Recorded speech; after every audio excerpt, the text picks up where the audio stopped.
President Trump is still in the White House as the partial government shutdown rolls into its seventh day, with a deal between the president and the Democrats appearing far from reach. Trump took to Twitter on Saturday claiming the Democrats are spending so much time on presidential harassment and have left important tasks fall by the wayside.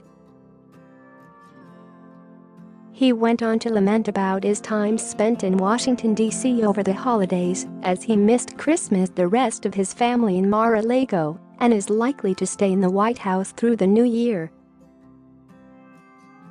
"I am in the White House waiting for the Democrats to come on over and make a deal on border security," he wrote. "From what I hear, they are spending so much time on presidential harassment that they have little time left for things like stopping crime and our military." Both sides are continuing to trade blame for the shutdown, but doing little substantive talking with each other. Cooped up in the White House after canceling his planned vacation to his private Florida club, Trump tweeted that he's waiting for the Democrats to come on over and make a deal on border security. But there has been little direct contact between either side during the stalemate, and Trump did not ask Republicans, who hold a monopoly on power in Washington, for another 5 days to keep Congress in session. The president did leave the White House on Friday night to join the three men at the center of the negotiations: Vice President Mike Pence, Trump's senior advisor and son-in-law Jared Kushner, and acting chief of staff Mick Mulvaney, for dinner at Pence's residence at the Naval Observatory. The effects to the public of the impasse grew as the Environmental Protection Agency, which had the money to function a week longer than some agencies, implemented its shutdown plan at midnight Friday night. EPA spokeswoman Molly Block said many of the agency's 14,000 employees were being furloughed, while disaster response teams and certain other employees deemed essential would stay on the job. Also running short on money, the Smithsonian Institution, which said its museums and galleries popular with visitors and locals in the capital, will close starting midweek if the partial shutdown drags on. But federal flood insurance policies will continue to be issued and renewed, in a reversal prompted by pressure from lawmakers, said Republican Senator Marco Rubio of Florida. Trump appeared no closer to securing money for his signature border wall, which he vowed during the campaign that he would make Mexico pay for. He's failed to do so. Now Democratic leaders are adamant that they will not authorize money for the project, calling it wasteful and ineffective. They show no signs of bending either. "We are far apart," White House Press Secretary Sarah Sanders told CBS on Friday. Trump tweeted, "We will be forced to close the southern border entirely if the obstructionist Democrats do not give us the money to finish the wall and also change the ridiculous immigration laws that our country is saddled with." He also threatened to cut off U.S. aid to El Salvador, Guatemala, and Honduras, among countries he deems have not done enough to combat illegal immigration.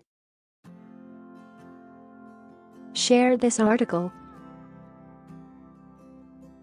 Share. He's made similar threats in the past without following through, and it is Congress, not the president, that appropriates aid money. The shutdown is forcing hundreds of thousands of federal workers and contractors to stay home or work without pay. Trump's incoming chief of staff, Mick Mulvaney, said Democrats are no longer negotiating with the administration over an earlier offer by the White House to accept less than the $5 billion Trump wants for the wall. Democrats said the White House offered to accept $2.5 billion for border security, but that Senate Democratic leader Chuck Schumer told Vice President Mike Pence that it wasn't acceptable. It was also not guaranteed that Trump would settle for that amount. "There's not a single Democrat talking to the President of the United States about this deal," Mulvaney said Friday. Speaking on Fox News and later to reporters, he tried to drive a wedge between Democrats, pinning the blame on House Democratic leader Nancy Pelosi.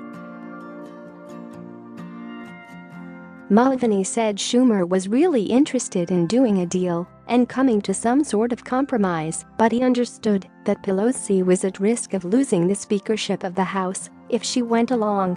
"So we're in this for the long haul," he said.